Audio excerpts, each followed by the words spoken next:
las primeras comunidades cristianas, nuestra iglesia tendrá realmente un solo sentir y podrá caminar realmente guiados de la mano del Espíritu Santo.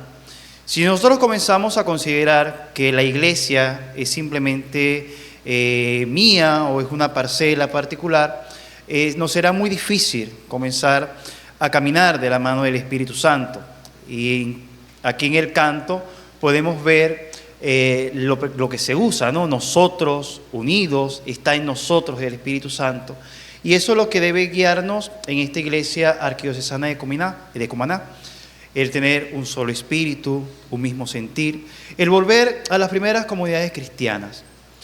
Podamos tener este pasaje bíblico, releerlo y preguntarnos si realmente nosotros hemos estado viviendo eso en nuestras parroquias, en nuestros grupos de apostolados, en nuestros movimientos, si estamos viviendo como las primeras comunidades cristianas o realmente estamos apartados del Evangelio, estamos apartados de las Escrituras. Entonces, tengamos como reflexión para este día en la asamblea el caminar juntos, ese espíritu de comunión que debemos vivir y el volver a las Escrituras, para que pueda nacer en nuestro corazón un espíritu de fraternidad en torno al Espíritu Santo, caminando guiados de la mano del Maestro de Nazaret. Vamos en este momento entonces a continuar. Monseñor va a hacer su presentación y tengamos durante la asamblea ese espíritu de oración, ese espíritu que no nos distraigamos, que no nos dispersemos, sino que todo lo que hagamos en este momento, en la asamblea, en las reuniones, en las mesas de trabajo, en el momento en que vayamos a dar nuestra opinión, todo sea guiado por el Espíritu Santo, que esta asamblea, todo el momento sea una oración continua, que sea prolongada hasta el momento que termine y la podamos llevar también a nuestras parroquias, a nuestro movimiento en espíritu de oración, en espíritu de verdad. Que Cristo nos bendiga, en el nombre del Padre, del Hijo y del Espíritu Santo. Amén. Bueno, Monseñor, entonces vamos a recibir a nuestro arzobispo, a Monseñor Mariano, que nos va a presentar en esta mañana y va a dar la bienvenida también. Monseñor, bienvenido. Así que bueno.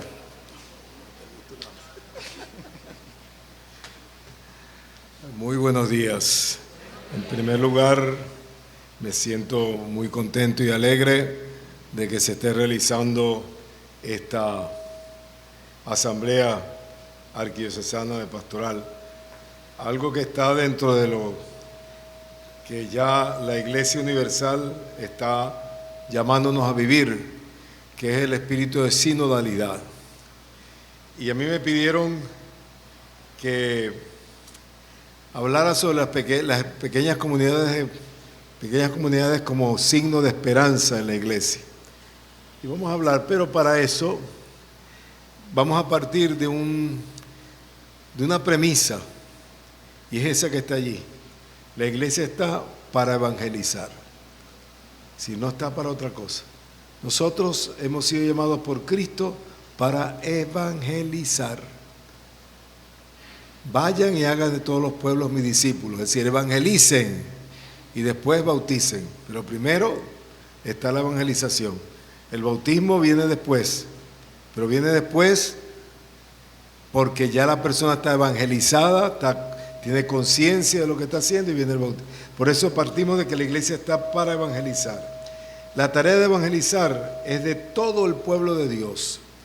Todo bautizado recibe esta misión. Es decir, aquí no son los curas y las monjas y el obispo quien tiene que evangelizar. Somos todos los bautizados. Solamente por el hecho de estar bautizados, ya nosotros estamos llamados a ser evangelizadores. Y eso es muy importante tenerlo en cuenta para poder hablar de lo que vamos a hablar más adelante. Por eso una iglesia como la de Cumaná, si quiere ser fiel a Jesucristo, tiene que ser una iglesia, en primer lugar, evangelizada, es decir, que se deje evangelizar. Primero tenemos que evangelizarnos nosotros, conocer la buena noticia de nosotros para luego ser nosotros evangelizadores. Eso es lo importante. ¿Y qué vamos a evangelizar? Vamos a evangelizar precisamente la religiosidad popular. Vamos a denunciar el Evangelio en la forma cultural que la religión adopta en cada pueblo. Yo se lo digo por experiencia personal. A mí me ha tocado ser obispo en varias partes del país y en cada una de esas diócesis la situación tiene muchas cosas en común, pero tiene muchas cosas particulares. Entonces, cuando Dios nos llama a evangelizar, tenemos que evangelizar la religiosidad popular, es decir, anunciar el Evangelio en la forma cultural que la religión adopta en cada pueblo. Esto exige descubrir sus valores y antivalores. Si nosotros queremos evangelizar a la población de Sucre, a la población de la arquidiócesis de Cumaná, tenemos que descubrir cuáles son los valores y los antivalores que existen en nuestra sociedad. Yo quise empezar por ahí porque entre los antivalores, por ejemplo, que se viven actualmente en el mundo entero y por supuesto en nuestra sociedad sucrense también, está precisamente la división, está precisamente que cada quien haga lo que le parezca, cada quien vaya por donde le parezca, cada quien diga lo que le parezca, un egoísmo y un individualismo tremendo, una sociedad que nos invita a ser individuales. Pero en esa sociedad nosotros tenemos que evangelizar, descubrir tanto los valores, porque también hay muchos valores, como los antivalores.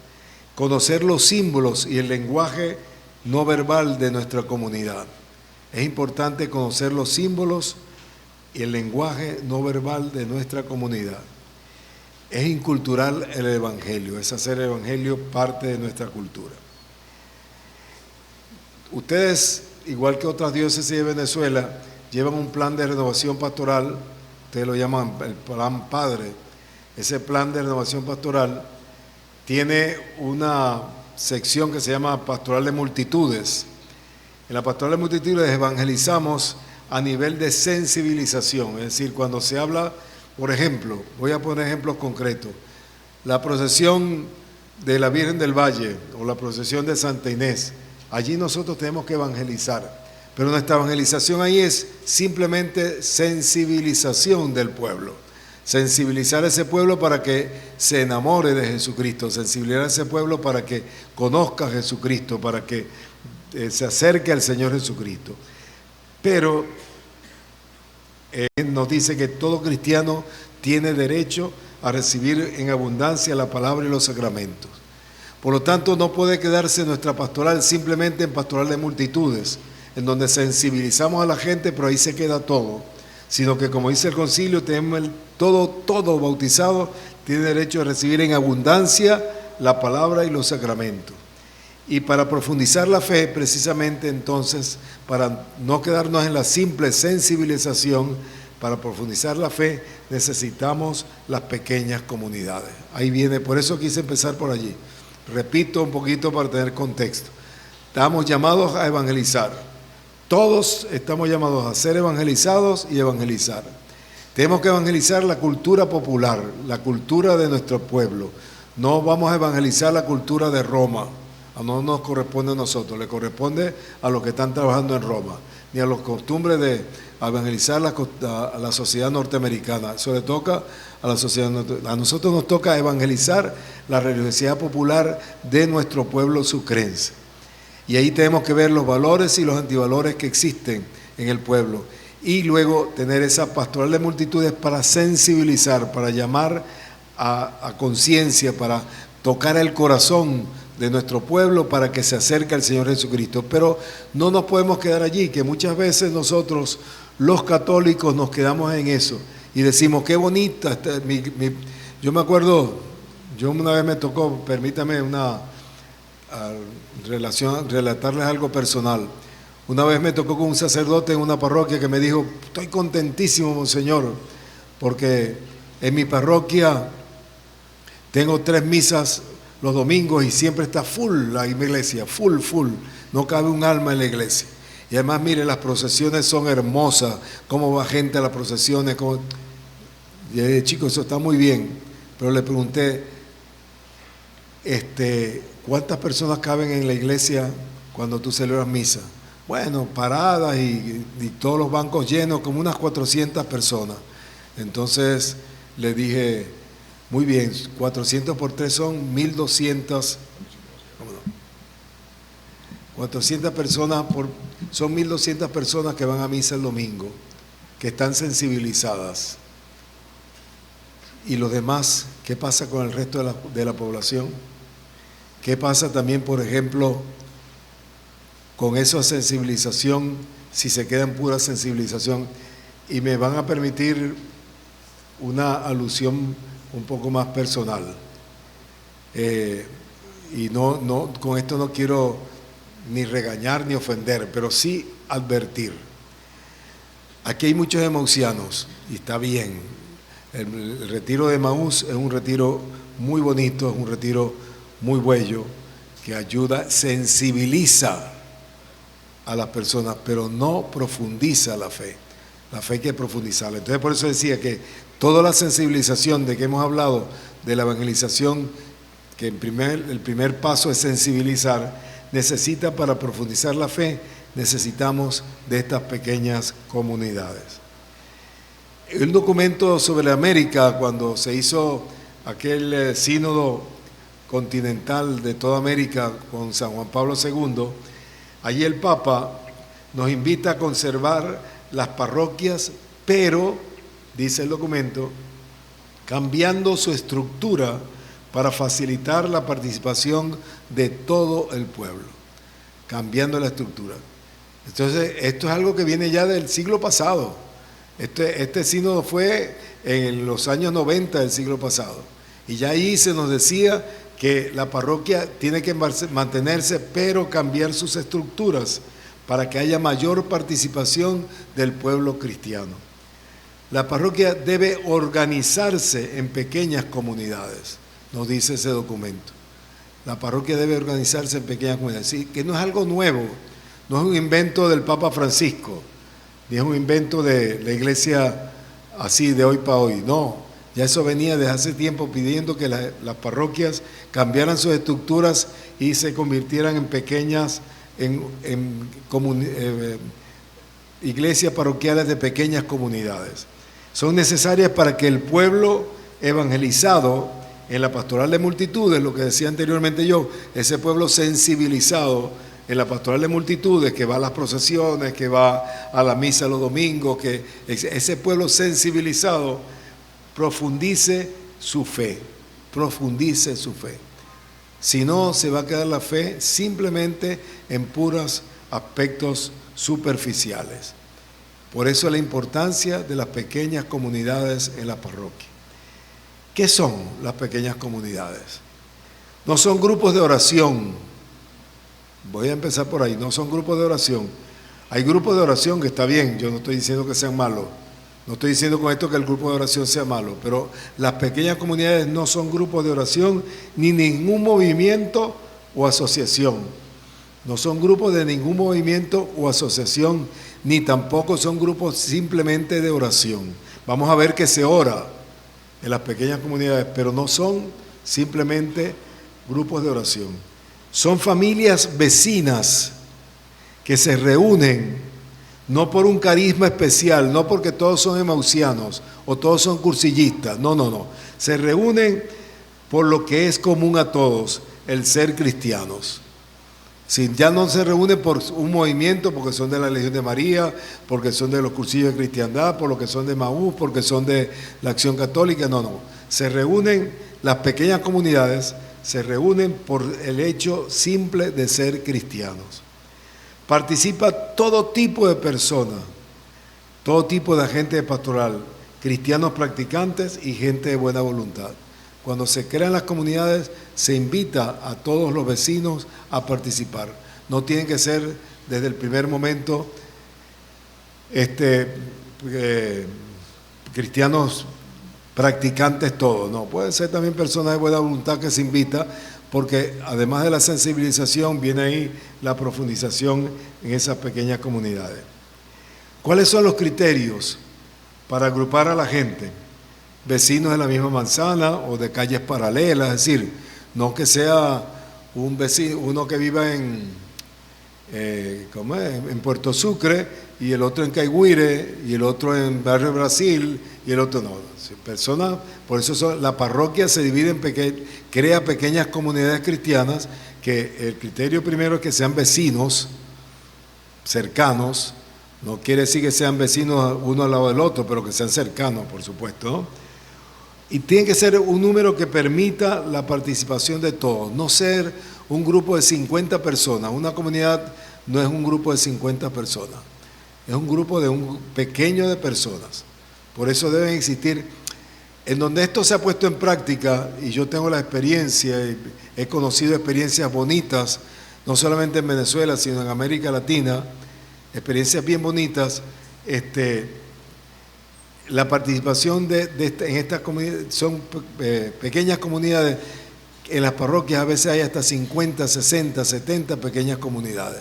Eso no importa ya el número de las pequeñas comunidades, lo que importa es que existan y que el número que van a participar sean un número que permita que todos participen, no que 2, 3 personas lleven la batuta y los demás que se callen la boca, que vean a ver qué es lo que van a pensar, que tienen que pensar como pienso yo. No, tienen que participar todos. Que puedan ubicarse en la sala, por ejemplo, de una casa, o un salón de una casa, que no tiene que ser el auditorio del edificio episcopal donde se va a reunir la pequeña comunidad. Pues ya aquí no es una pequeña comunidad, aquí es una gran comunidad, pero no es una pequeña comunidad. Entonces tiene que ser así. En un horario que permita la participación de hombres y mujeres, de varones y mujeres. Es muy importante esto, varones. Yo he visto, por ejemplo, pequeñas comunidades. Recuerdo en una diócesis de las que tuve yo como obispo, me llevaron un día y me dijeron: Monseñor, venga para que conozca la pequeña comunidad, la comunidad cristiana de base que tenemos en esta parroquia. Y fui allá y vi que eran, primero, puras mujeres. Segundo, todas mayores de 60 años. No había un solo joven, no había una sola persona adulta joven, no había un hombre. Eso no es pequeña comunidad. La pequeña comunidad tiene que participar hombres y mujeres, y aún jóvenes. Muy importante eso, muy importante. Quizás niños muy pequeños no, pero sí jóvenes que puedan participar y puedan... Entonces por eso es necesario un horario que permita la participación de varones y mujeres. Hay que convocar a las familias una vez al mes para desarrollar una guía o un tema preciso, ¿ok? Bueno, más o menos vamos viendo lo que es una pequeña comunidad. La dinámica de una pequeña comunidad. En una pequeña comunidad debe haber un animador, un moderador y un animador. Son dos cosas distintas. El animador puede ser el dueño de la casa y su función es mantener las relaciones humanas, es decir, que el que recibe, el que da la bienvenida, va adelante, pasen adelante, qué bueno que estén aquí en la casa, qué bueno que hayan venido, cómo está tu familia, etc. El animador es eso, el que anima las relaciones humanas. Prepara, por supuesto, el sitio donde se va a reunir la comunidad y tiene la Biblia entronizada, porque toda pequeña comunidad debe tener siempre la Biblia entronizada, siempre la Biblia entronizada. Recibe y despide a la gente y recuerda los eventos y fechas de la reunión. Es decir, también el animador es el que le dice: mire, hay tales eventos esta semana en la parroquia, acordémonos, estamos invitados a una conferencia en la casa, en la parroquia, en el templo parroquial, tenemos la misa X en el templo parroquial donde estamos invitados todos. Es decir, el animador es esa persona que no va a coordinar, vamos a ver que el coordinador es distinto, no es la que coordina la reunión, pero sí es el que anima, el que le da ambiente de familia a la reunión, el que le da un ambiente de familia a esa pequeña comunidad, que recibe, que atiende, que es el anfitrión, que es el que prepara toda la sala, entroniza la Biblia, etcétera, etcétera. Luego hay un moderador, debe haber un moderador que coordina la reunión. Ese sí va a coordinar la reunión. Ya no es el animador que recibió y todo lo demás, sino un coordinador de la comunidad, de la pequeña comunidad que coordina la reunión, que él mensualmente prepara con otros coordinadores, porque ustedes me dirán, ¿y el párroco qué tiene que ver con eso? Voy a hablar precisamente de eso. El párroco tiene la obligación y su papel es reunirse con los coordinadores de comunidades para preparar la reunión de las comunidades. No se improvisa la reunión de comunidad, no se improvisa, y el párroco es el animador principal, y el párroco debe ser el que con los coordinadores de todas las comunidades tenga una reunión por lo menos mensual donde preparen la reunión de esa pequeña comunidad. No puede ser simplemente que cada comunidad se reúne cuando quiere, como quiere, donde quiere, y a la buena de Dios y trata el tema que quiera. No. Tiene que haber esa preparación mensual con todos los coordinadores presidida por el párroco. El moderador desarrolla la guía equilibrando los tiempos de cada parte. Es decir, aquí tengo entendido, el padre Chuo me lo dijo y me lo han dicho que hay una guía ya para eso, ¿no? Una guía. Bueno, el coordinador desarrolla la guía equilibrando los tiempos de cada parte de tal manera de que no vaya a haber, se le dé más tiempo a una cosa que a otra y la gente pues se aburra de tanto que estuvo en una parte de la reunión, sino que haya un equilibrio. El moderador es el que da la palabra a todos. Todos deben hablar, pero nadie debe hablar obligado. Todos deben hablar, pero nadie debe hablar obligado, sino por el contrario tiene que ser de una manera espontánea. El moderador cuida que no haya excesos ni se ofenda a nadie. Allí no se va a ofender a nadie. Allí no se va a decir tú no sirves, eso que está diciendo tú no vale. Sino que el animador le da la palabra a todos y trata de que no haya excesos, que haya caridad, que se hable con caridad, que no se acuse a nadie, sino que se expongan las cosas, ¿ok? Yo les voy a proponer un método que creo que lo tiene el folleto, porque yo lo vi el otro día y me pareció que el mismo método es un método para el desarrollo de la guía, de esa guía que ustedes tienen. En primer lugar, la guía pide que partamos de la realidad. Vamos a partir de la realidad, no vamos a partir de una idea filosófica que se me ocurrió, no, vamos a partir de la realidad. Caso concreto, una vivencia concreta. Cada participante puede exponer con respecto al tema una realidad concreta. Por eso hay que partir de la realidad, estudiar bien la realidad del tema que se está proponiendo.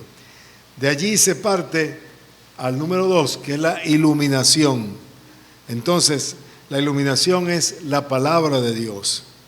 La palabra de Dios. Se escucha, después que se ha analizado la realidad, se escucha la palabra de Dios, que debe estar en consonancia o debe ser iluminadora de la realidad que se ha planteado.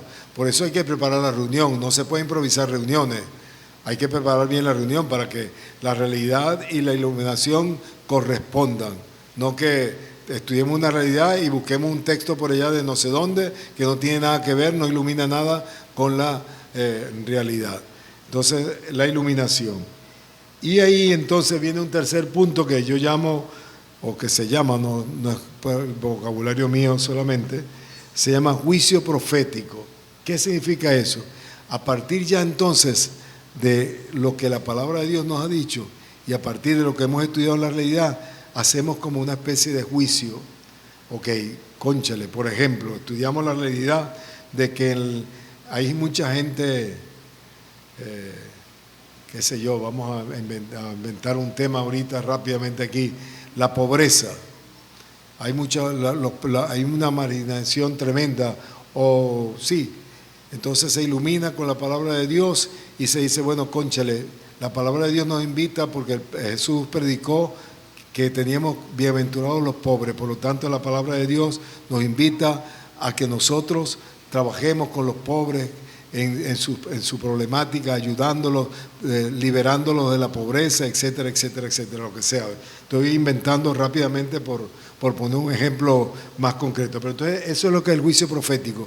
Después de estudiar la realidad y estudiar la iluminación, hacer como un juicio de la comunidad. Decir, bueno, ante esta situación y ante lo que Dios nos dice, nosotros debemos actuar así, debiéramos tener esta actitud en la vida, debiéramos tener estos valores en la vida, debiéramos tener esta manera de ser en la vida, ¿ok?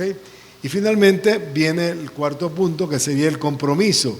decir, el cuarto punto es muy bien, ya vimos la realidad, vimos la iluminación, hicimos el juicio, ahora nos comprometemos ¿a qué?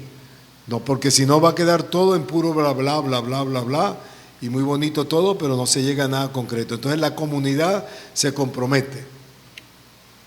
Se me ocurrió ahorita un ejemplo, se me vino a la mente, Dios me manda a veces ejemplitos para que yo los ponga. Cuando yo era obispo de Ciudad Guayana, hice una visita pastoral a una comunidad.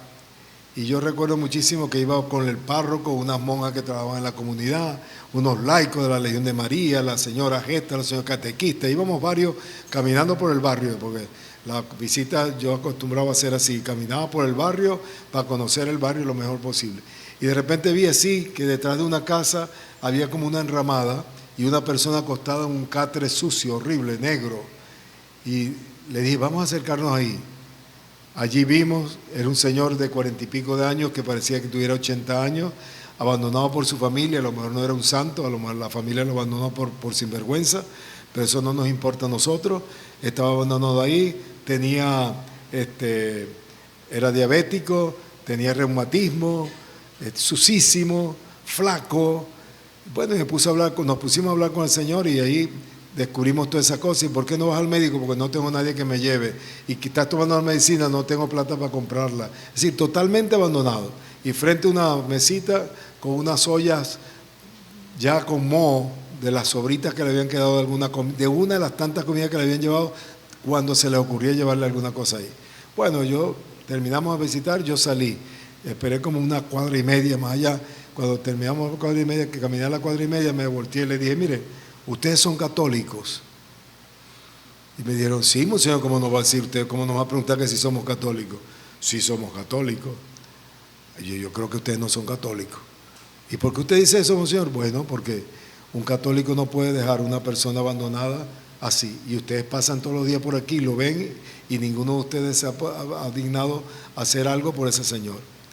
Entonces, ese hecho se puede estudiar, esa es la realidad. ¿Qué nos dice el Señor? El Señor nos dice que tenemos que estar con los ojos abiertos para atender al hermano desamparado, porque Él en el Evangelio nos enseñó eso, atender al hermano desamparado. Entonces esa es la iluminación. ¿Cuál es el juicio profético ahí? Oye, tenemos que hacer algo, no podemos ser indiferentes ante el sufrimiento humano, ante el sufrimiento de los pobres, ante el sufrimiento de una persona enferma, etcétera, etcétera. Y el compromiso, nos comprometemos a ayudar a ese Señor. Gracias a Dios yo lo logré sin hacer todo este plazo así, pero lo logré y después con el tiempo supe que la comunidad se había organizado y habían llevado al Señor al hospital, al médico, le habían comprado medicina, se había organizado para ayudar. Eso es el compromiso. Si no quedase en pura palabra, muy bonita la realidad, la estudiamos, hicimos la iluminación estupenda, hicimos el juicio profético, ahí nos quedamos. No, hay que comprometerse a algo. Toda comunidad, toda pequeña comunidad tiene que tener este camino, esta dinámica en su reunión, para luego comprometerse, de ahí salir con compromiso. Por eso yo decía al comienzo de mi exposición de que esta es la profundización de la fe. Ya no es la sensibilización solamente. Aquí hay algo más, se profundiza la fe y se vive la fe. No solamente se profundiza teóricamente en la inteligencia, sino por eso el compromiso. Se tiene que vivir la fe, no quedarse en puras palabras.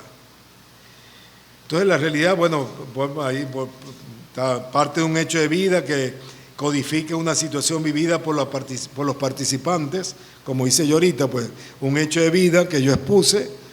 Entonces esa es la realidad. Se trata de que la gente se identifique con esa situación para luego juzgarla, y al hacerlo juzgará su propia vida. Eso es muy importante. Por eso es que importante que la comunidad presente hechos de vida concretos, y ese hecho de vida concreto se trata de que la gente se identifique con esa realidad, con esa situación, para luego juzgarla, y al hacerlo juzgará su propia vida. Luego la iluminación bíblica, vamos a repetir lo mismo, pero para profundizar un poquito más. La iluminación bíblica es la lectura de un texto bíblico relacionado con la realidad presentada y que sirva para juzgarla. No puede ser cualquier tipo de texto. Por eso es importante la preparación de la reunión. Si no se prepara la reunión, es un FAO. La reunión es un FAO completo. Hay que preparar la reunión, preparar bien la reunión. Ese texto debe servir para juzgar la realidad. Un momento de silencio primero para interiorizar la palabra de Dios. Eso es muy importante también, no lo dije antes, pero lo voy a recordar ahorita. Silencio, hacer un momento de silencio, para que esa palabra de Dios entre en el corazón de cada uno de los participantes. Porque a nosotros nos cuesta mucho el silencio, y es muy lógico, porque vivimos en una sociedad llena de ruidos, y para los jóvenes va a ser más difícil ahora todavía tener momentos de silencio, porque con el celular en la mano y con los audífonos puestos en cualquier momento, en cualquier lugar, pues la sociedad nos llena de mucho ruido. Pero en una pequeña comunidad cristiana debe haber, después de leer la palabra de Dios, un momento de silencio, de interiorización de cada participante de la palabra de Dios en su vida. Y una oración comunitaria cuyas preces sirven de homilía explicativa del texto. Es decir, no es solamente hacer reflexión por hacer reflexión. Bueno, yo pienso que esto, no, sino que si es posible que esa reflexión se haga en un tono de oración. Señor, yo me he dado cuenta de que somos egoístas, de que vemos un hermano que sufre, un hermano que padece y no lo ayudamos. Nosotros, tú nos llamaste, ¿me entiendes? Hacer esa reflexión, pero como oración al mismo tiempo, no simplemente, porque es que esto no es, por eso dije al principio, no es un grupo sociológico, un grupo de la sociedad civil que se reúne para analizar un problema, no, es algo mucho más profundo, algo mucho de mayor fe. Por lo tanto, tiene que haber una oración allí en donde se exprese ese juicio o esa homilía explicativa, como se dice ahí. Luego el juicio profético. Entonces, después de confrontar la palabra de Dios con la realidad, hay que descubrir qué situaciones están de acuerdo con su voluntad, su plan de salvación y cuáles no. Es decir, por ejemplo, el ejemplo que les puse, ¿esa situación está de acuerdo con el plan de Dios, con lo que Dios nos pide en el Evangelio? No está de acuerdo con el Evangelio. Pero hay una señora que ayuda a ese señor cada 15 días porque no puede hacerlo de otra manera porque vive lejos y cada 15 días viene y la ve, visita al Señor y le da comida. Eso sí está dentro de la voluntad de Dios. Es el momento más importante porque nos enseña a mirar el mundo desde Dios y a juzgarlo con los criterios de Dios. Por eso ese momento del juicio profético es tan importante. Repito, porque nos enseña a ver el mundo con los ojos de Dios y a juzgarlo con los criterios de Dios, no con los criterios del mundo, no con los criterios de la sociedad, sino, por eso es que esto no es sociológico, no es un estudio sociológico, no es un grupo de trabajo social, es una comunidad cristiana. Por lo tanto, tiene que analizar la situación con los ojos de Dios y juzgarla con los criterios de Dios. Eso es muy importante.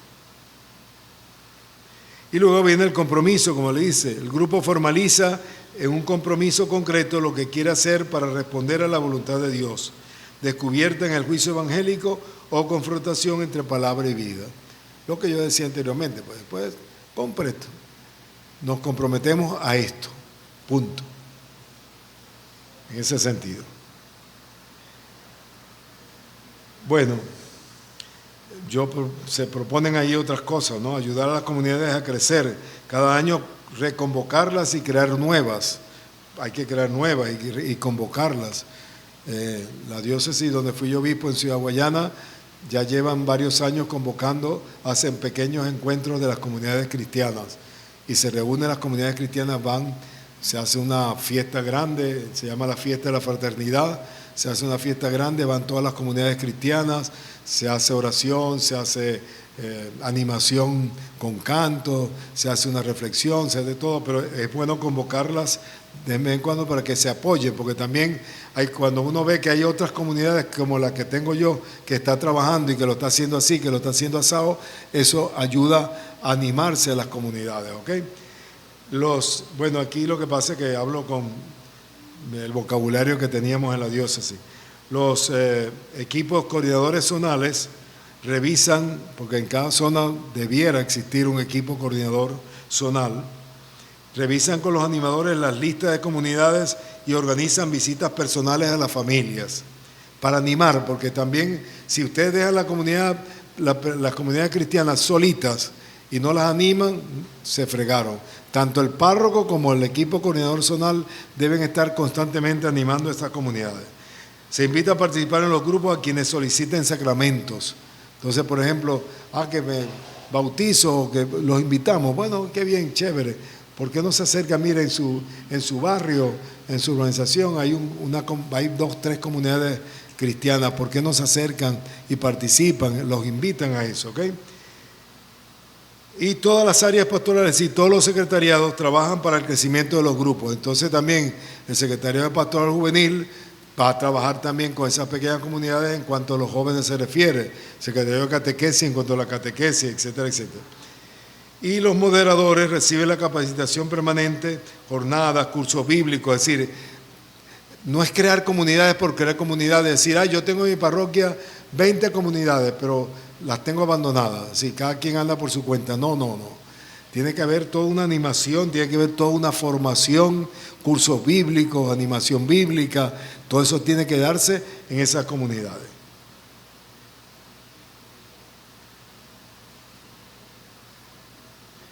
Bueno, y con eso ya terminamos. Ya esto lo vimos, chicos. Ya con eso terminamos. Pero ya vamos. Terminamos. Terminamos y no terminamos. Yo los invito a que piensen bien esto. Invito a que hagan una evaluación de donde hay pequeñas comunidades, que se evalúe si se está trabajando como es y si no, mejorarlas. La evaluación es muy importante, por estas asambleas también son importantes, porque hay que evaluar por dónde vamos, porque si no evaluamos por dónde vamos, vamos caminando a lo loco y no hacemos las cosas bien. Yo los invito a que evalúen si donde hay pequeñas comunidades se está llevando a cabo esto, si se está llevando de buena manera, si hay que mejorar alguna cosa, si hay que perfeccionar algo, ¿okay? Si hay que corregir algo, porque también a veces hay que corregir. Por eso no es simplemente crear comunidades por crear comunidades. Es decir, en mi parroquia, el párroco diga, en mi parroquia yo tengo 50 comunidades. Muy bien, pero esas comunidades están atendidas, esas comunidades están animadas, esas comunidades están formadas, se les está formando. Es muy importante todas esas cosas. Pero bueno, me alegra mucho, repito, y hay una última cosa que quería decir, que lo pusieron ahí de los Hechos de los Apóstoles. La iglesia, desde el comienzo, vivió la sinodalidad. La prueba la tenemos allí.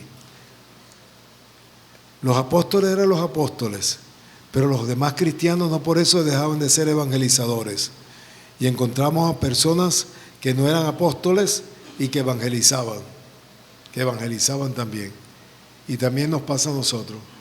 Yo no voy a ser el arzobispo de Cumaná por mucho tiempo, pero el tiempo que esté aquí, yo quisiera invitarlos a que la iglesia de Cumaná se convierta en una iglesia evangelizada, es decir, que se deje evangelizar, que deje que el evangelio penetre en el corazón de cada uno de nosotros, evangelizadora, que lleve el evangelio a tantas personas que lo necesiten, misionera, en salida, siempre hacia afuera, no conformarnos con el grupito.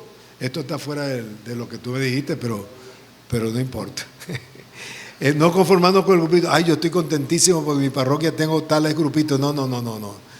Ni los laicos ni los sacerdotes tenemos que conformarnos con el grupito que tenemos en la parroquia. Ese grupito. Nosotros hacemos lo contrario del evangelio. Ustedes se acuerdan que el evangelio de Jesús dice que el buen pastor deja las 99 ovejas en el corral y se va a buscar a la que está perdida.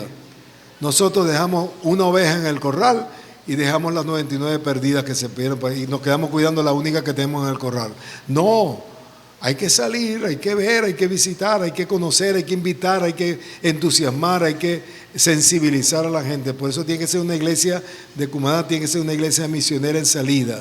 Y finalmente sinodal, es decir, donde todos trabajemos, donde no se deje el trabajo de evangelización exclusivamente al cura párroco, que él sea el que hace.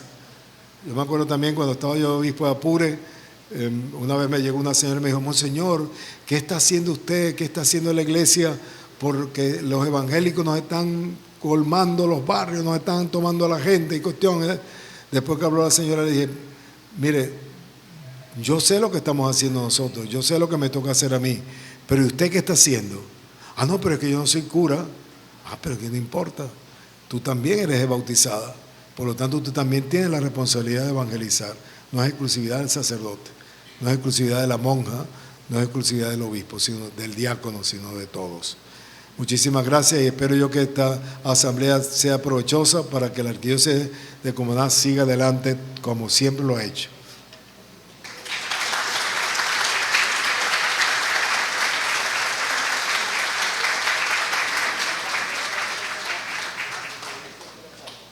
Y hoy nos encontramos aquí en familia para revisar un poco este camino que estamos realizando en la construcción de las pequeñas comunidades cristianas generadoras de esperanza. Ciertamente que la experiencia que nos ha contado Monseñor de la diócesis de Ciudad Guayana, uno podría pensar, eso es allá y nosotros no sabemos si es verdad y si es mentira, pero yo voy a dar mi testimonio también. Extrañamente, cuando yo fui párroco en Araya, que llevábamos el proyecto pastoral, la parroquia de las Aguas Santas de Araya estaba vinculada a la diócesis de Ciudad Guayana y todos los años iban representantes de Araya a esos encuentros de comunidades cristianas que Monseñor Mariano nos ha reseñado en este momento. De manera pues que en Araya se conoció la experiencia de Ciudad Guayana y muchas organizaciones que aún permanecen ahí, mucha gente que trabajó en eso en Araya, pues fue formada precisamente desde Ciudad Guayana.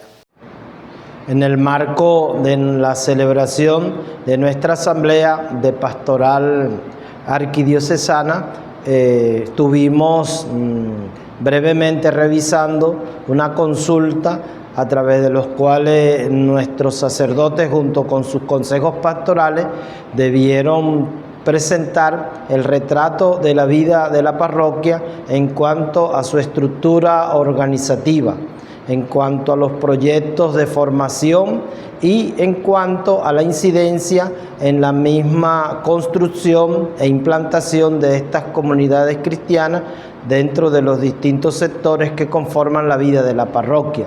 Los resultados que de allí hemos obtenido son verdaderamente gratificantes, pues más del 80% de las parroquias de nuestra arquidiócesis están organizadas en pequeñas comunidades cristianas donde se vive la sinodalidad, es decir, caminamos juntos en un proyecto pastoral común. Los resultados pues siendo alentadores y lo que hemos obtenido de esta consulta nos permitirá para el próximo 2025 elaborar la planificación pastoral de toda la arquidiócesis, que lleva en su profunda identidad la consolidación de los procesos formativos dentro de estas comunidades cristianas que alimentan la participación de la gente desde las mismas calles, manzanas o sectores donde viven dentro de la vida de las parroquias, así también como las parroquias foráneas en los pueblos que las conforman. Este proyecto de pastoral es verdaderamente un proyecto que parte de las necesidades sentidas de las personas dentro de las parroquias y de las comunidades cristianas. Mesa número 1 pues de los secretariados y movimientos.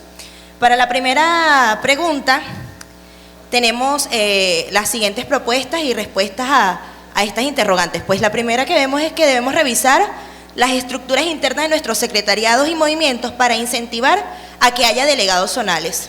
Debemos revisar porque nos debemos enfocar en la creación de pequeñas comunidades y con este elemento, que son los equipos zonales, podemos llegar más cerca a cada una de las parroquias y no quedarnos solamente en los equipos diocesanos.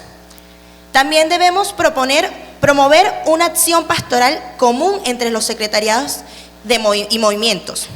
Acá tenemos en cuenta que una debilidad es la falta de comunicación dentro de cada una de nuestras pastorales y sentimos en algún punto que somos entes descentralizados y olvidamos que a pesar de que somos movimientos o grupos dirigidos a distintos carismas y distintas comunidades, trabajamos para una sola iglesia que es la iglesia particular de Cumaná. Entonces, promover pues la acción en común.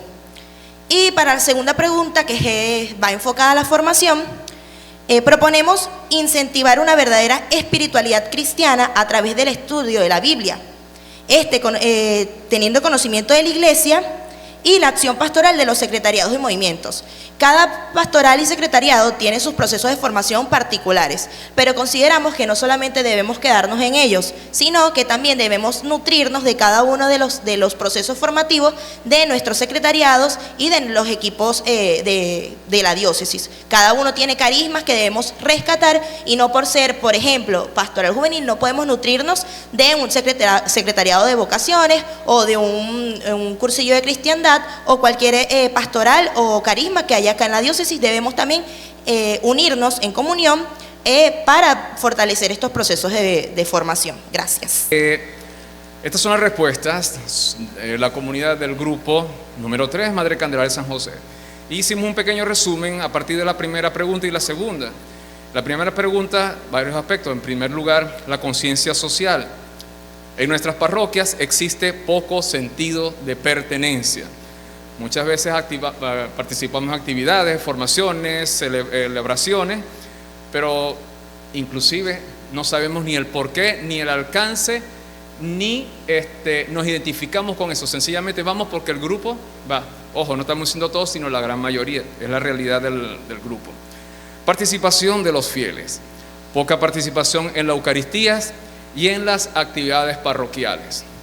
Ahí la mayoría de las parroquias había esa diferencia en que había mucha participación en la Eucaristía del santo, del patrono, pero en la dominical muy poco. Inclusive hay una parroquia, no voy a mencionar cuál, en la que solamente en la misa dominical van 4 personas, 2 viejitas, un animador de catequesis y el párroco. Procesos de formación. Existen programas y actividades relacionadas. No hay consolidación y puesta en práctica, vivencia de lo aprendido. Participamos en formaciones, en actividades como esta, pero cuando salimos a los 2 días, ¿de qué se habló en la asamblea? ¿De qué se habló en la formación? No me acuerdo. Y al olvidarse de eso, entonces se deja de nutrir a la parroquia y en consecuencia la formación no se pudo dar, no se pudo concretar porque sencillamente no hubo un aprendizaje. Solidaridad social. Abunda en la parroquia, pero se ha visto que no hay evangelización a través de estas actividades. Generación de comunidades. Se organizaron y crearon algunas, pero no se logró la implementación del proyecto Padre por falta de compromiso. Vamos a las actividades de animación, vamos a las actividades de promoción, pero por no quererme comprometer a dar mi testimonio como cristiano, porque básicamente no lo poseo, entonces no me comprometo. Y en consecuencia, el proyecto ha tenido sus traspiés en la implementación en nuestras parroquias. Ministerios conferidos, en lo que se le refería a la promoción de los ministerios dentro de las parroquias. Se necesita mayor formación y renovación de los ministros extraordinarios, ya sea de la palabra y de la comunión, y que sean más jóvenes. La gran mayoría de las parroquias que tenían esta realidad, sencillamente ahí los ministros son ya de la tercera edad y por enfermedades, ya sea por cualquier otra causa, se les hace difícil tener este ministerio. Y entonces se busca, se pide que también se renueve y que haya una mayor formación. Y la pregunta número 2, la formación en cuanto a esto, se ha visto en la necesidad común para diferentes parroquias. ¿Cómo se viven los procesos de formación cristiana de la diócesis en las parroquias, en los centros de evangelización? Sí hay formación, pero se insiste en que esta formación se debe dar con el compromiso de que la recibí, la debo multiplicar dentro de mi comunidad. ¿Qué estrategia propones para atender esta necesidad aún presente? El compromiso de asistir y de dar a conocer aquello que se ha aprendido. Muchísimas gracias. Pues bien, la Misa Santa Rosa de Lima se reconoce el avance en la sectorización parroquial y la conformación de las comunidades cristianas en cuanto a lo que es la espiritualidad de comunión, participación y misión a la luz del proyecto Padre. se hace la visita a los enfermos, el Santo Rosario y todas las acciones que de alguna manera se realizan. Dentro de lo que se pudiera considerar debilidades en lo que es el desarrollo del proyecto, pues, aun cuando se reconoce el avance que tiene, falta una mayor integración en el desarrollo de las actividades, falta de formación, hay una mayor atención a lo interno de la parroquia en algunas y cuesta ir a la atención a la comunidad. Entonces, de alguna manera, hay que seguir profundizando en lo que significan las actividades a realizar. Como estrategias para superar un tanto lo que, y escuchando la dinámica con la que han trabajado algunas parroquias, las asumimos como una propuesta para ayudar. Consolidar equipos animadores de evangelización, todo ello con la profundización de la palabra. Una experiencia también es preparar las lecturas antes de la celebración eucarística. En la medida de lo posible, incorporar a los jóvenes para participar en las distintas actividades parroquiales y, por supuesto, en las comunidades cristianas. Llevar la catequesis a las comunidades, preparar actividades que ayuden a responder a los intereses, a las necesidades, a las inquietudes de los jóvenes. Preparar las citas bíblicas acorde con la acción social que se desarrolla en la comunidad. En la medida que se desarrolla la actividad social, se pueda también utilizar como instrumento para evangelizar, previa a la preparación y a la integración que tengan las personas responsables.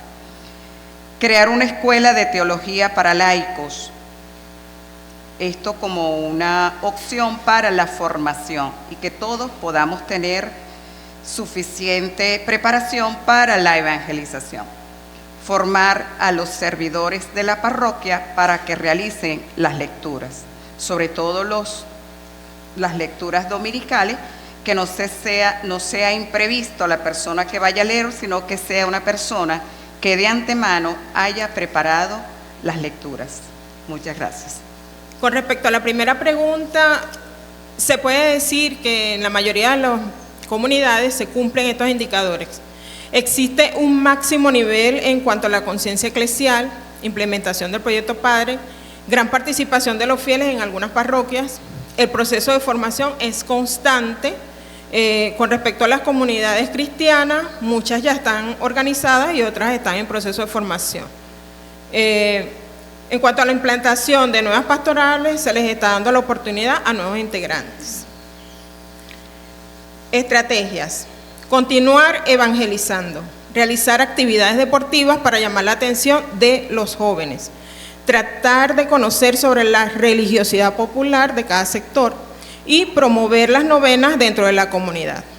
Las limitaciones y los obstáculos: tenemos presencia de los hermanos separados, falta de compromiso, tentación del sedentarismo, falta de formación, resistencia al cambio y la falta de participación juvenil. En cuanto a la pregunta número 2, ¿cómo se viven los procesos? Existe una separación. Pareciera que hay un divorcio en la planificación de las actividades parroquiales y las actividades de la diócesis. ¿Cuáles serían las estrategias? Necesidad de formación del Ministerio de Eucaristía de la Palabra, formación de catequesis, romper esquemas limitantes, incorporar a los jóvenes y utilizar las redes sociales para evangelizar. ¿Cómo hacemos esto? Colocando versículos bíblicos en nuestro WhatsApp, en nuestro Instagram, en nuestro Facebook. Y llevar el mensaje con simpatía. No seamos antipáticos cuando vayamos a llevar la palabra de Dios. Gracias. En la mesa, Monseñor Sisto Sosa, concluimos. Conciencia eclesial, hay poca participación de los fieles, exceso de clericalismo. En cuanto a la solidaridad social, en todas las parroquias hay manifestación de caridad y solidaridad. La generación de pequeñas comunidades, hay una gran iniciativa y están en proceso. Las estructuras parroquiales se están adecuando a los nuevos tiempos de actualización, con un movimiento importante en los mismos. Promoción de los ministerios a laico. No se están formando en ninguna de las parroquias. El proyecto Padre no se conoce. La formación es una necesidad para las parroquias. Aumentar las ofertas de talleres, crear escuelas de formación para laicos, dinámica y de sensibilización y motivadoras para las comunidades e incluir a ellos, a los jóvenes. Muchas gracias. Bueno, nosotros hemos manejado cuáles de estos indicadores pues no están fortalecidos o no se dan en nuestras parroquias. Y mencionamos lo siguiente: revisión de las estructuras parroquiales, hace falta revisar las estructuras parroquiales, generación de comunidades cristianas, mucha debilidad en este sentido, la solidaridad social, la falta de empatía de muchos de nosotros como hermanos, como iglesia, hacia otros, participación de los fieles, muy poca participación de los fieles y falta también de compromiso, conciencia eclesial, esto en cuanto al apego o rechazo al párroco. El párroco se va, yo me voy con él, o sencillamente me voy de la iglesia, o protesto, o cuestiones así. En la segunda pregunta, ¿cuál es estrategia? Pusimos dar cumplimiento a la normativa establecida en la Iglesia Católica. Evangelización de las comunidades y darle seguimiento a estas comunidades, o sea, asumir compromiso, evaluarlas, porque a veces las creamos y ya. O sea, que el párroco también sea un constante en el seguimiento a estas comunidades. La formación constante, primero como grupo y luego al sector. Distribución de las responsabilidades para que una sola persona no tenga que hacer todo. La tercera pregunta, que habla sobre las limitaciones y obstáculos, resistencia al cambio, la apatía, la falta de compromiso y responsabilidad, no hay el tiempo y la disponibilidad, muchas veces ponemos el tiempo como obstáculo, relativismo, la falta de planificación y una cosa importante, el desconocimiento del proyecto Padre. Y con respecto a la segunda pregunta, que cómo se viven los procesos, pues es un proceso constante con algunas dificultades, pero que se puede hacer a través de la evangelización. Primero nosotros como iglesia dentro de la parroquia, ¿verdad? Formarnos, reevangelizarnos para poder evangelizar fuera a los sectores y acercándose a la comunidad. Y le leo aquí lo que escribimos. Se deben hacer planificaciones desde por lo menos una vez al mes de talleres de formación que involucre diversos temas como estudio de versículos bíblicos, evangelios, tiempos litúrgicos, recreacionales, entretenimiento, que generen la participación de miembros de los grupos y laicos comprometidos y que a su vez fomenten la comunión entre hermanos. Muy bien, resumimos de forma general las dos preguntas. Vamos con la 1, los indicadores de las comunidades que ustedes han planteado allí.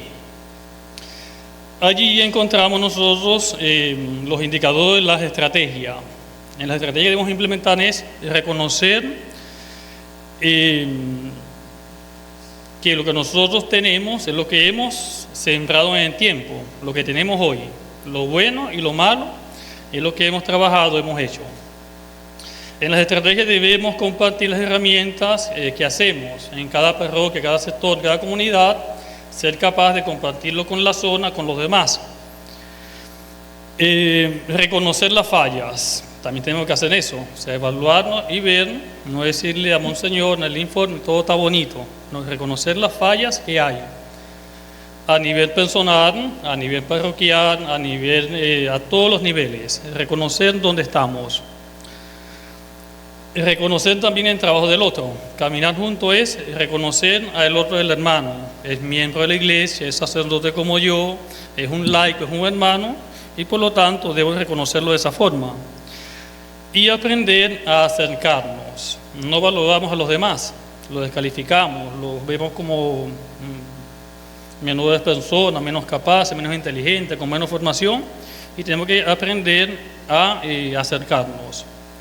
Valorar lo que tenemos. El proyecto arquidiocesano no lo conoce nadie. ¿Sí? Fue una falla. Se hicieron las asambleas, se hicieron las consultas, se comentó todo el mundo, todo esto. Fue a la zona, fue a la diócesis, se quedó en la diócesis. Monseñor Jesús lo hizo, Monseñor Jesús lo terminó de hacer y ahí quedó el proyecto de Monseñor. Entonces lo tenemos que bajarlo, apropiarlo a las comunidades. Limitaciones. Hay una limitación, el Padre Marcelo dio la solución. Hay que nacer de nuevo. Imagínense pues. Ok, tomando esta idea de nacer de nuevo del Padre Marcelo, es cierto. Evangelio de San Juan, capítulo 3. Hay que renacer a través del agua y el Espíritu Santo, a través de la espiritualidad de comunión. Entonces hay que renacer. Las limitaciones, si no hacemos todo esto, se crean lejanía, distancia. El proyecto allá, la diócesis allá, el párroco allá, el párroco saliente allá, el grupo apostolado allá, y yo no me vinculo. Entonces debemos acabar con la lejanía, la distancia, la división, que es una cuestión del maligno. Hay una conciencia en cuanto a lo eclesial, una conciencia infantil, tanto en los párrocos como en los laicos, como en todo. No tenemos una conciencia eclesial de plena comunión con el proyecto, de plena comunión con los hermanos, de plena comunión con el Papa. Estamos en una comunión formal, pero plena comunión no hay. Y eso lo vivimos en los grupos apostolados, en las divisiones que hay. Es parcial. Hay una conciencia atomizada. Los míos, mi grupo, mi secretariado, mi movimiento, entonces estamos atomizados allí. No es orgánica la comunión. Y solo los que me son afines, los sacerdotes jóvenes con los sacerdotes jóvenes, los sacerdotes más viejitos con los más viejitos, Sebastián, y así en la iglesia, los jóvenes por un lado, la viejita por otro, y los demás por cada quien separado.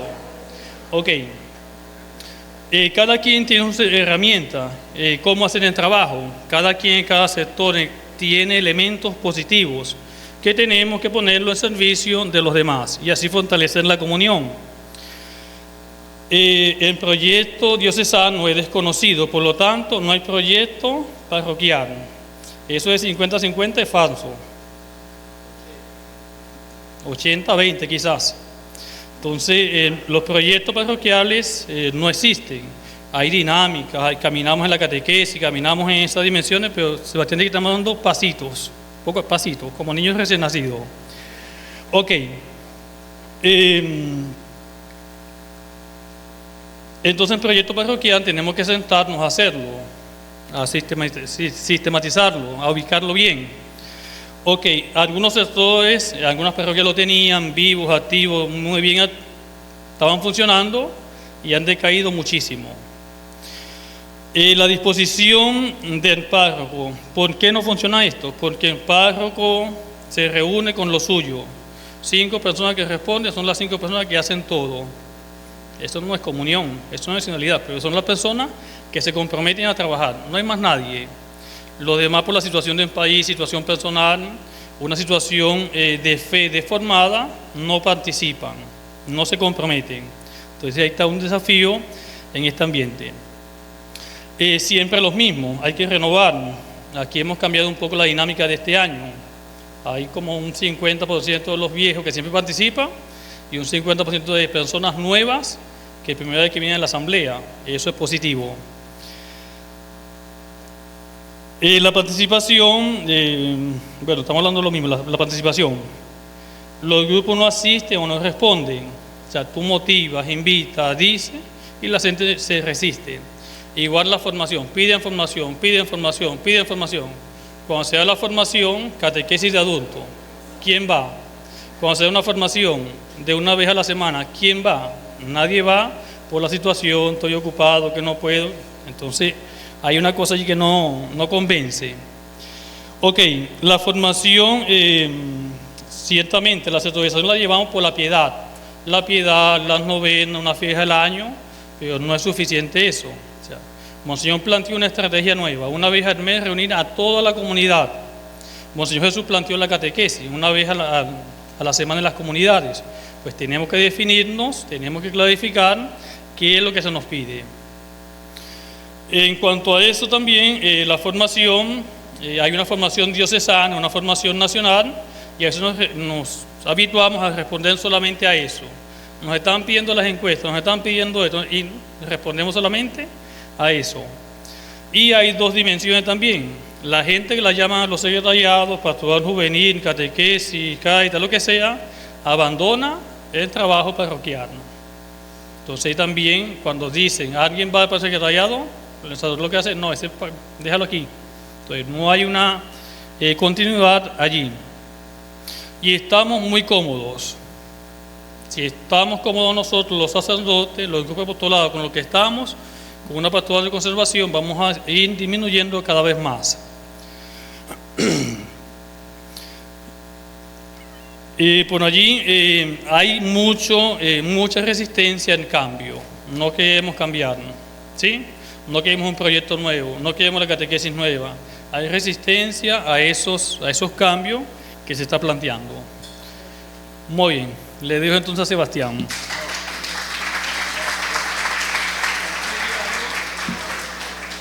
Solamente voy a añadir pocas cosas. En primer lugar, en la primera pregunta, la conciencia eclesial, proponíamos que se levanten bien alto la instancia zonal. Eso va a ser nuestra salvación, rehacer las zonas, ponerlas a funcionar, compartir en ellas, y lo demás lo dijo Yendis. Por otro lado, en cuanto a la participación de los fieles, uno de los presbíteros, y creo que es muy justo, proponía que la solución a la formación, por ejemplo, tenemos un indicador muy fiable.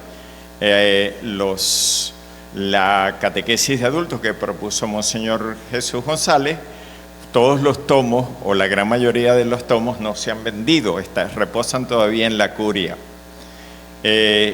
Y son tomos para laicos y para, como decía Daniel, para usar cada semana. Y nadie los está comprando. Entonces el padre proponía que los presbíteros hiciéramos algo por los laicos, eligiéramos 10 laicos, 5 laicos, según la posibilidad, y les regaláramos los tomos y los pusiéramos a funcionar, a llevar a la práctica dentro de la instancia de la pequeña comunidad.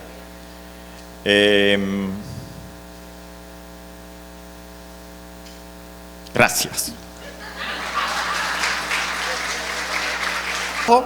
Ahora a llevar esto a sus parroquias, ¿no? No se queden con eso dentro de ustedes, sino a llevarlos a las parroquias y, como decía la cita bíblica, ¿no? Todos tener un mismo sentir, preocuparnos también por nuestros hermanos, por las demás parroquias, y en un ambiente de oración. Yo quiero rescatar una de las palabras que decía Monseñor Josu, y hoy el Padre Daniel nos recordaba, que era: nos faltará oración. Y yo creo que sí nos falta mucha oración para todo esto. Entonces, bueno, invito al Padre Chuo para ya dar el cierre de esta asamblea, para que el Padre nos dé sus conclusiones, y le damos un aplauso al Padre Chuo que nos ha convocado. Muy bien.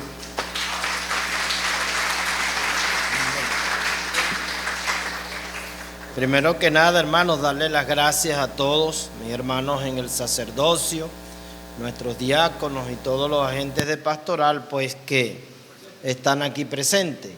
Antiguamente, en la vieja iglesia de Parra León y Alfredo Rodríguez, se decía que ustedes son la crema de la arquidiócesis, ¿no? Lo que va arriba de la torta, que bien o mal, pues ustedes representan los consejos de pastoral que están junto a los párrocos llevando adelante toda la tarea evangelizadora de nuestras parroquias. Ciertamente, Es una frase recurrente de que no se conoce el proyecto de pastoral, ¿verdad? Ya esa la hemos escuchado en todas las asambleas. Debemos recordar que Monseñor Jesús pasó 6 años de su episcopado en medio de nosotros, en todas las parroquias, en todas las visitas pastorales, en todas las fiestas patronales. De lo único que hablaba era del proyecto Padre. De manera que ese proyecto es conocido. A todos los sacerdotes se les entregó el proyecto Padre en 3 versiones: la versión familiar, la versión resumida y el tríptico. En la fiesta de Santa Inés, cuando se lanzó el proyecto en el año 2021, se entregó a toda la multitud que estaba ahí el proyecto Padre, representando al menos toda la parroquia de Cumaná. En todas las visitas y en todas las reuniones, Monseñor siempre daba un tríptico pequeñito que hablaba ¿de qué? Del Padre. Y nos reunió a los presbíteros en la biblioteca y nos dijo, ¿verdad?, que eso del desconocimiento del Padre era 2 cosas. O de verdad no lo conocíamos porque lo engavetamos, o era porque no teníamos fe. Eso nos dijo a nosotros los presbíteros, recuérdenlo, aquí en la biblioteca una vez. De manera pues que el tema de que no se conoce el Padre, pues yo creo que hemos tenido más bien dificultad en la implementación del proyecto Padre, ¿no? Y yo creo que ahí es donde lo que sentimos que viene de la asamblea, pues es que debemos reforzar desde la Vicaría de Pastoral el trabajo de cómo lograr la implementación del proyecto Padre en las realidades y en la vida de nuestras parroquias, recordando frases de Monseñor Jesús, que el proyecto Padre no es una camisa de fuerza y no es algo que debemos seguir al pie de la letra. El proyecto Padre es una línea, ¿verdad?, que puede ser desarrollada y adaptada según las realidades de la vida pastoral de cada parroquia. Lo que lo enriquece es la implementación, y la misma implementación es lo que va a alimentar la vida de todas las zonas pastorales y la vida de todas nuestras parroquias. Entonces, con estas ideas pues que nosotros tenemos. En la reforma de la curia diocesana, que uno tiene que reconocer, como dice el padre Daniel, el padre Sebastián y muchos de ustedes, nosotros tenemos que reconocer nuestras debilidades. Ciertamente desde la curia diocesana todavía nosotros estamos en el proceso de revisión de las estructuras. Las estructuras de hecho fueron aprobadas por el Consejo de Pastoral de Monseñor Jesús, se revisaron, se aprobaron, pero todavía hay instancias de comunión que no tienen nombramientos. Algunas tienen ya sus coordinadores. Entonces también a nivel diocesano, a nivel de la curia, nosotros estamos también como en las parroquias, ¿verdad? Porque somos procesos y los procesos son pasos que vamos dando. Todavía hay comisiones dentro de la reforma de la curia que no tienen responsable. O sea, uno tiene que reconocer también desde todas las instancias de comunión cuando hablamos de estructura, ¿verdad? Y así también en nuestras parroquias hemos visto de la encuesta que hay algunas pues que faltan algunas cosas. El hecho de que falte no significa que nosotros desde nuestro compromiso no podamos hacerla, porque somos en camino, estamos en camino y estamos en consolidación de un proyecto pues que es sinodal y quiere ser un proyecto de todos, ¿verdad? Ciertamente debemos un poco cambiar la óptica, ¿verdad?, de la curia diocesana y de consecuencia de la Vicaría de Pastoral en sus secretariados. Nosotros somos prestadores de servicio, nosotros estamos al servicio de ustedes. Y cuando cada grupo pastoral, cada equipo, cada parroquia, cada consejo pastoral nos llama, nosotros tenemos que ir a prestar el servicio. Estamos obligados a ir, nosotros nos debemos a ustedes. Todos los secretariados se deben a ustedes. Entonces, nosotros también atendemos el llamado, pero también nosotros proponemos cosas, ¿verdad? Por ejemplo, la catequesis ha propuesto, y creo que la única parroquia que no ha visitado es, ¿verdad?, la del vicario de pastoral, la única que falta donde no han ido, ¿verdad?, el equipo de catequesis. Ya Amanda pues se pondrá de acuerdo con ellos. Aprovecha, Amanda, que están aquí cuando van ahí.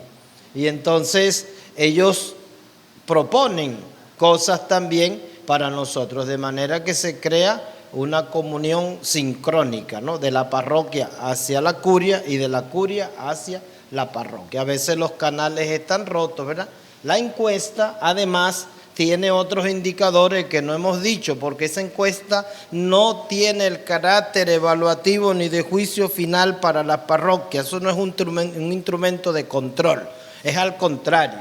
Ese es el instrumento que nos va a permitir hacer un diagnóstico, no lo reseñamos porque no era el objetivo de la asamblea, de la realidad pastoral de la parroquia. ¿Para qué? Para que desde la Vicaría de Pastoral, por indicaciones del señor arzobispo Monseñor Mariano, nosotros podamos ir a ayudar. La idea es que nosotros ayudemos. Por ejemplo, ahí había algunas. ¿Cuáles de estas pastorales están presentes en la parroquia?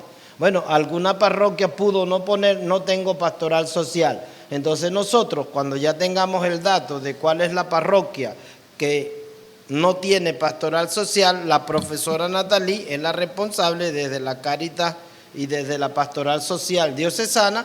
¿Para qué? Para la realidad de las parroquias. Nosotros le pasaremos el dato a la profesora Natalí, mira, de las parroquias de la diócesis, las que todavía no tienen procesos de pastoral social, ojo, institucionalizado, porque no puede existir una parroquia que no tenga pastoral social, porque hay que cambiarle el nombre, no es parroquia.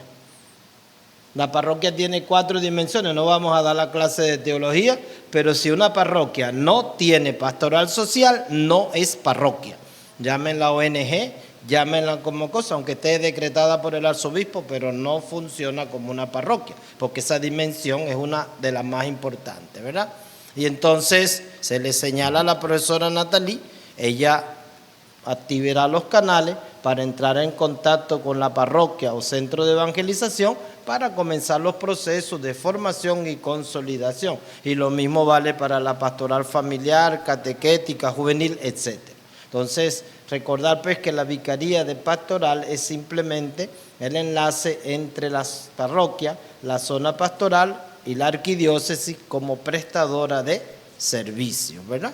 Y entonces las experiencias de una parroquia pueden servir también para iluminar la vida pastoral de otra parroquia. ¿Qué significa esto? Hay parroquias que tienen procesos pastorales a su interno que son hermosos, ¿verdad? Y esa parroquia pueden ser llamada alguno de esos laicos a ir a otra parroquia a presentar su experiencia y ayudar, por ejemplo, a la parroquia en los procesos que se están llevando en su parroquia, y es una parroquia evangelizada, pero que es una parroquia a la vez evangelizadora, que puede apoyar a las demás parroquias en los procesos dentro de la zona y a lo largo y ancho de toda la arquidiócesis. Es lo que nosotros llamamos técnicamente sinergia parroquial, ¿no? Nos intercambiamos las experiencias, de manera pues que la idea es agradecerle su testimonio, su presencia aún en medio de tantas dificultades, y entonces de los resultados que nosotros hemos obtenido presentaremos a Monseñor Mariano el informe, el cual a través de una carta pastoral dará los lineamientos para el próximo año pastoral que hoy estamos comenzando. De parte de Monseñor pues Mariano, saludos, muchas bendiciones. Estuvo desde ayer en Araya, regresó un poco cansado, entonces me pidió el favor pues que lo saludara, que se fue a descansar un poquito, ¿verdad? Y vamos pues a pedirle al Señor que siga bendiciendo todos nuestros procesos pastorales, agradecerles de verdad de corazón su presencia, ya desde la Vicaría de Pastoral con las distintas instancias de comunión que la conforman, les estaremos contactando. ¿Para qué? Para afianzar, completar la encuesta en algunos datos que nos falten. Esa encuesta también tiene principalmente, además del retrato de la realidad pastoral, presentarle al nuevo arzobispo, que en breve estará en la arquidiócesis, el informe pastoral de la arquidiócesis de Cumaná. Es un informe con datos estadísticos, con indicadores relevantes y con las necesidades pastorales para el inicio de su ministerio. Eso nos ha pedido Monseñor Mariano desde la Vicaría de Pastoral y todas tus instancias. Ya los secretariados tendrán que presentar cada uno su informe pastoral, que enriquecerá este informe general que presentaremos a nombre de todos ustedes. No es la Vicaría que presenta el informe, la Vicaría es el instrumento. Realmente el informe es como si cada uno de ustedes en la comunión pastoral presentáramos al arzobispo el informe de la pastoral que tenemos en la arquidiócesis. No es el informe de la Vicaría, es el informe de todos nosotros. La Vicaría es el instrumento que lo sintetiza. Pues este agradecimiento, ¿verdad? Y Monseñor pidió, ¿dónde está Jorge? ¿Qué fue lo que pidió Monseñor? Que Padre Rafael, ¿qué? De que Padre Rafael nos diera la bendición, ¿verdad? Vamos a invitar al Padre Rafael pues que nos dé la bendición. Bueno, hermano, muchas gracias de verdad, de corazón. Gracias.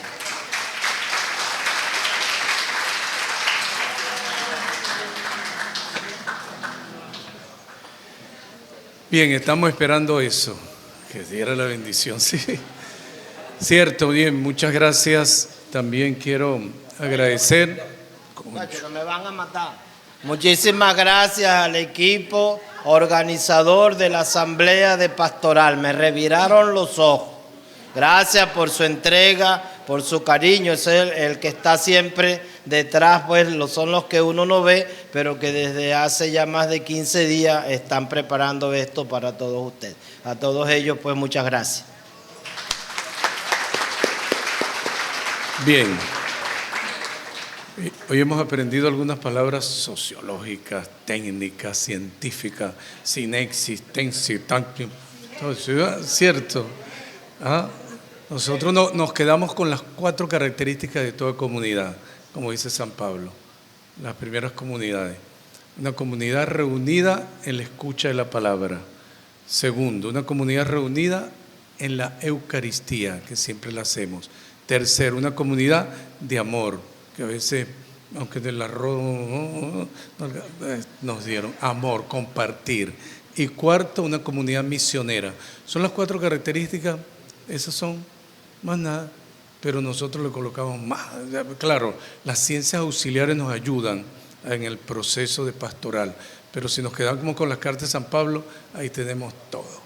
Ahí no hay para dónde agarrar. Pero bien, y eso que San Pablo no tenía WhatsApp ni nada de eso, ¿te imaginas? Bien, vamos a terminar agradeciendo a nuestra Madre Santísima, la Virgen de Alta Gracia, nuestra patrona, que siga animando nuestra vida de fe, nuestra vida pastoral, nuestra vida arquidiocesana. Siempre los proyectos de procesos no podemos devolvernos, siempre van hacia adelante.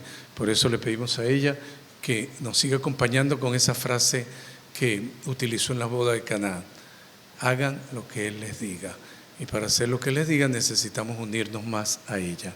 Dios te salve María, llena eres de gracia, el Señor es contigo, bendita tú eres entre todas las mujeres y bendito es el fruto de tu vientre Jesús. Santa María, Madre de Dios, ruega por nosotros pecadores, ahora y en la hora de nuestra muerte. Amén. El Señor esté con ustedes. Y la bendición de Dios Todopoderoso, Padre, Hijo y Espíritu Santo, descienda sobre nosotros y permanezca siempre. Amén. Podemos seguir en paz.